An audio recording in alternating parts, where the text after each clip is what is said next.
बर्फानी रीछ के लिए समंदर में तैरना कोई नई बात नहीं, लेकिन अब ये इनकी मजबूरी बनती जा रही है, क्योंकि माहौलियाती तब्दीली की वजह से आर्कटिक सर्कल में बर्फ पिघलने से बर्फानी इलाका कम हो रहा है। इसकी वजह से बहुत से बर्फानी रीछ गर्मी आने पर या तो जमीन पर कैद होकर रह जाते हैं या फिर बर्फ तक पहुंचने के लिए उन्हें तैरकर तवील फासले तय करने पड़ते हैं।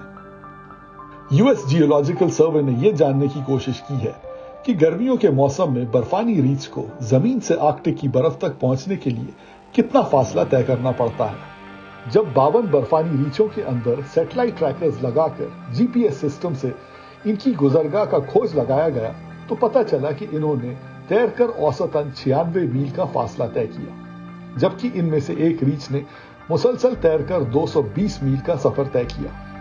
मगर Guinness book of world records के मुताबिक सबसे तवील फासला जो किसी भी बर्फानी रीछ ने तैरकर तय किया है वो 426 मील था, और इसको तय करने वाला रीछ मुसलसल 9 दिन से भी ज्यादा तैरता रहा।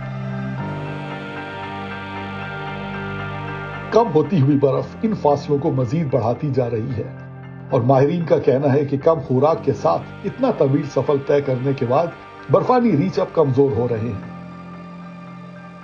हाल ही में ग्रीनलैंड में बर्फानी रीछों की एक ऐसी आबादी पाई गई जो समंदरी बर्फ के पिघलने की वजह से अपनी बाकी आबादी से अलग हो गई थी।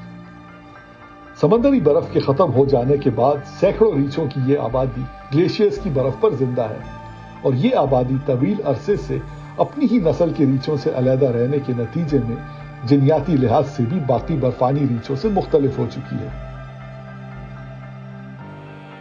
बहरा मुंजमद शुमाली में दर्जा हरारत दुनिया के दूसरे समंदरों के मुकाबले में 4 गुना तेजी से बढ़ रहा है। इस माहौलियाती तब्दीली की वजह से बर्फानी रीछ या तो तवील फासले तय करने की कोशिश में लगे हैं या फिर समंदरी बर्फ को छोड़कर जमीन से करीब ग्लेशियर्स की मीठे पानी की बर्फ पर इन्हिसार कर रहे हैं।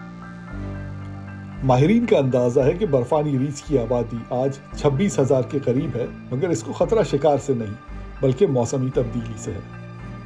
Abdul Aziz Khan, voice of America, Washington.